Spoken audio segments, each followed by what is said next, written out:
America మాజీ అధ్యక్షుడు Donald Trump గారు ఒక స్టేట్మెంట్ ఇచ్చారండి. ఇది సాధారణమైన స్టేట్మెంట్ కాదు. భారతీయులకు, ముఖ్యంగా భారతీయుల విద్యార్థుల యొక్క పాయింట్ ఆఫ్ వ్యూలో కనుక మనం చూసినట్లయితే ఇది ఒక బిగ్గెస్ట్ స్టేట్మెంట్ అండి. ఆ స్టేట్మెంట్ ఏంటంటే, అమెరికాలో ఎవరైతే ఎంఎస్ కోసం వస్తారో వాళ్ళు అక్కడ గ్రాడ్యుయేషన్ కనుక పూర్తి చేసుకుంటే ఆ విద్యార్థులకు డైరెక్ట్గా గ్రీన్ కార్డ్ ఇస్తామని చెప్పేసి డొనాల్డ్ ట్రంప్ గారు ఒక స్టేట్మెంట్ ఇచ్చారు. డొనాల్డ్ ట్రంప్ గారు ఆల్రెడీ అమెరికాలో ఒకసారి అధ్యక్షుడిగా పనిచేశారు. గత ఎన్నికల్లో ఆయన జో బైడెన్ గారి చేతిలో ఓడిపోవడం జరిగింది. మళ్ళీ ఇప్పుడు 2024లో నవంబర్లో అక్కడ అమెరికాలో ఎన్నికలు జరగబోతున్నాయి.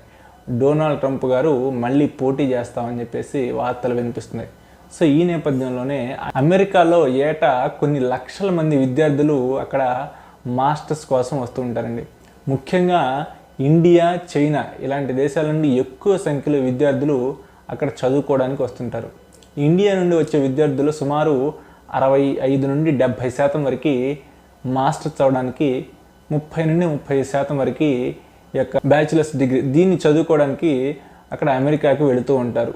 అయితే ఇప్పుడు ట్రంప్ గారు ఇచ్చిన ఈ స్టేట్మెంట్ ఏదైతే ఉందో ఇది అక్కడ విద్యార్థులకు బిగ్గెస్ట్ రిలీఫ్గా ఉంటుంది. ఎందుకంటే సాధారణంగా గత ఎన్నికలు కనుక మనం ట్రంప్ గారిని పరిశీలిస్తే అమెరికా అనేది కేవలం అమెరికన్ల కోసం మాత్రమే అని చెప్పేసి ఆయన అప్పుడు అమెరికా ఫస్ట్ అంటూ, ట్రంప్ కనుక వస్తే అమెరికా నుంచి వేరే వాళ్ళని పంపించేస్తారు, వేరే దేశం వాళ్ళని ఉండనివ్వరని చెప్పేసి అప్పుడు తీవ్రంగా ట్రంప్ పైన కొన్ని ఆరోపణలు వచ్చినాయి. అయితే అలాంటి ట్రంప్ గారు మళ్ళీ ఇప్పుడు అదే ట్రంప్ గారి నోట్లో అండి ఇలాంటి స్టేట్మెంట్ రావడం చాలా విడ్డూరంగా ఉంది. ఏదైతే మన దేశంలో ముఖ్యంగా తెలుగు రాష్ట్రాల్లో, 2 తెలుగు రాష్ట్రాలు అంటే ఆంధ్ర, తెలంగాణ ఈ తెలుగు రాష్ట్రాల నుండి విపరీతమైన సంఖ్యలో విద్యార్థులు అమెరికాకి మాస్టర్స్ చదువుకోవడానికి వెళ్తున్నారు.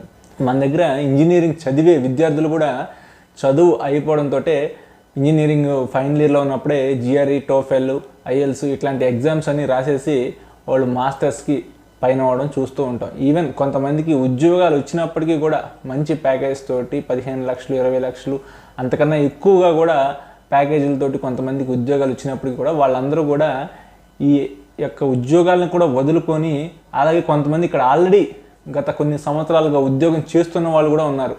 అలాంటి వాళ్ళు కూడా ఉద్యోగాలను వదిలేసుకొని అమెరికాకి ఈ మాస్టర్స్ చేయడానికి వెళుతూ ఉంటారు. అలాంటి వాళ్ళందరికీ కూడా ఇది ఎంతో ఉపయోగం.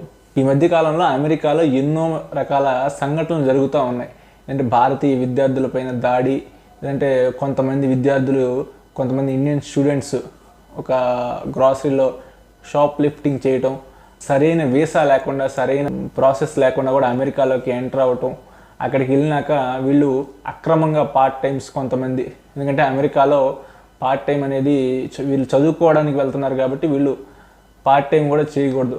కేవలం క్యాంపస్లో పరిమిత సంఖ్యలో మాత్రమే పార్ట్ టైం చేయాల్సి ఉంటుంది. సో అది కూడా చాలామంది విద్యార్థులు ఈ రూల్స్ని కూడా అధిగమించి అమెరికాలో అక్రమంగా పార్ట్ టైమ్స్ కూడా చేసే పరిస్థితులు ఉంది. అంతేకాకుండా మన దేశం యొక్క విద్యార్థులపై చాలా రకాల దాడులు కూడా ఈ మధ్య జరుగుతున్నాయి. ఇటీవలే బాపట్ల జిల్లాకు చెందిన ఒక విద్యార్థిని అక్కడ షాప్లో పనిచేస్తుంటే అతని అమెరికాకు చెందిన వ్యక్తి కాల్పులు జరగడం, ఇలాంటి ఎన్నో సంఘటనలు జరుగుతూనే ఉన్నాయి. కానీ ఏదైతే అమెరికా మీద భారతీయులకు ఉన్న వ్యామోహం మాత్రం కొంచెం కూడా తగ్గలేదండి. తగ్గకపోగా ఇంకా పెరిగింది.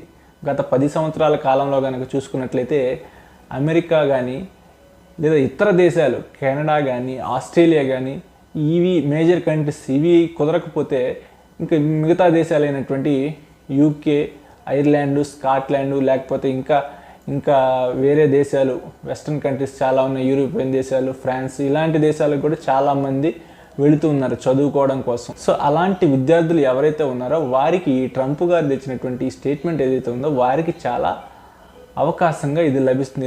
ఎందుకంటే ఎవరైనా విద్యార్థి మాస్టర్స్ చేయడానికి వెళ్ళినప్పుడు అతనికి దగ్గరగా ఒక 5 సంవత్సరాలు మాత్రమే వీసా లభిస్తుంది.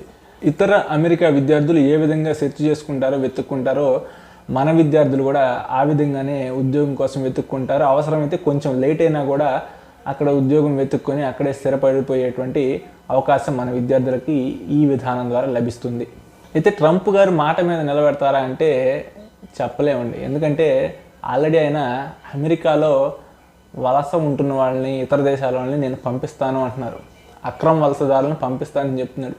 మళ్ళీ ఇంకో పక్కన మాస్టర్స్ చేయడానికి ఎవరైతే వస్తారో వాళ్ళందరికీ కూడా నేను గ్రీన్ కార్డ్స్ ఇచ్చేస్తాను అంటున్నారు. పోయినసారి ఏమో ఆయన భారతీయులకు కానీ ఇతర దేశాలకు చెందిన విద్యార్థులకు వ్యతిరేకంగా మాట్లాడారు.